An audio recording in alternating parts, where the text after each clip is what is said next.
I mean, my school was seriously reactionary. And I also knew that Wordsworth had become poet laureate.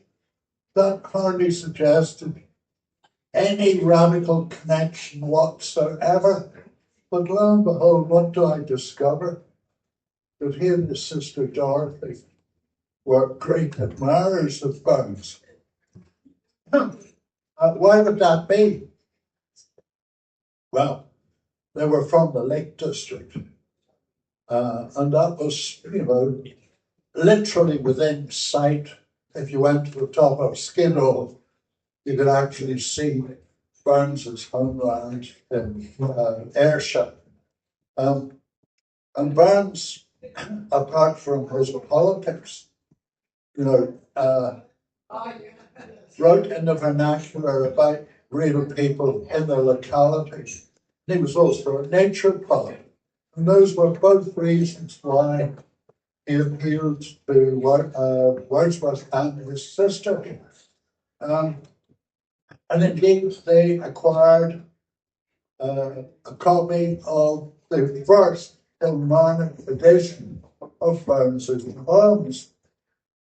Wordsworth's background was wholly different to that of Burns. He was practically born, apparently, with a silver spoon in his mouth. His father was land agent for the Earl of Lonsdale. And, was pretty well heeled, or apparently so. But when Wordsworth and Dorothy's father died, the Earl of Lonsdale owed their father £4,500. And the family refused to pay up. And Wordsworth and Dorothy were left virtually penniless. Now, there's a very good reason to resent the behaviour of aristocrats. Wordsworth was sent to, or got into Cambridge, right? Cambridge University. Yes. So it's school for the elite. And his relatives, his mother had also died, and his relatives who he didn't like, who were his guardians, hoped that he would become a clergyman or a lawyer. And both occupations which Wordsworth absolutely had no enthusiasm for at all. I think to an extent he became a rebel without a cause, but he found the cause. He went to London and met radicals who were enthusiastic about the French Revolution. And, unlike Burns, he went to France to investigate the revolution. He was there in 1791. Yes. He went in for it up to his elbows and beyond. He had a relationship with a French woman, Annette Vallon, who went on to have his child. And he was there when the hopes were highest of the French Revolution, but when it all started going pear-shaped, and some of the people he knew were taken to the guillotine. Yes, he was disillusioned by what was happening in France, but it didn't diminish his enthusiasm for radical reform in England. In London, he associated with radicals who were facing treason trials, and with William Godwin, a famous arch radical.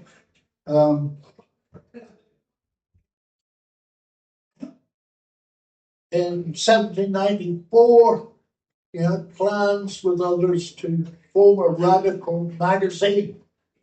And he described himself to one of his colleagues of that enterprise that he was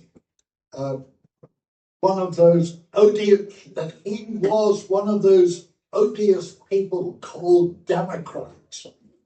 And he also wrote, I disapprove of monarchical or aristocratic governments, however modified, hereditary distinctions, and privileged orders of every species, I think must necessarily counteract the progress of human involvement.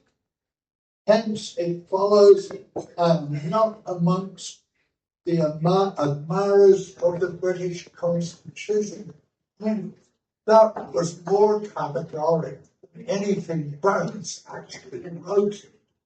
And I mean, he remained associated almost exclusively with radicals right up to 1797, when he was with his sister Dorothy living in the Sussex countryside.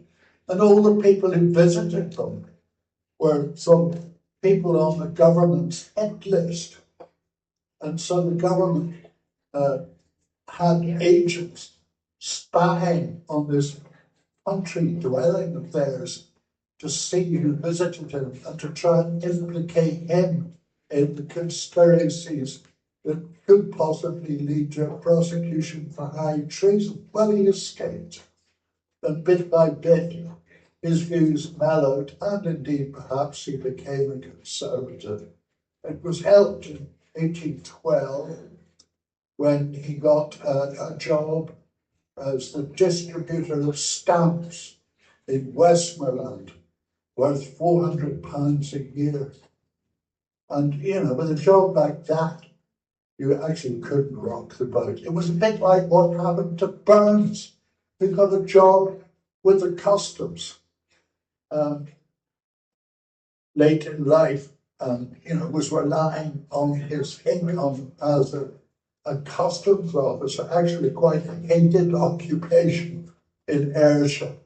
May have encouraged him at the heels of that. Burns wrote his infamous loyal song for the Ayrshire, for the Dumfries Volunteers.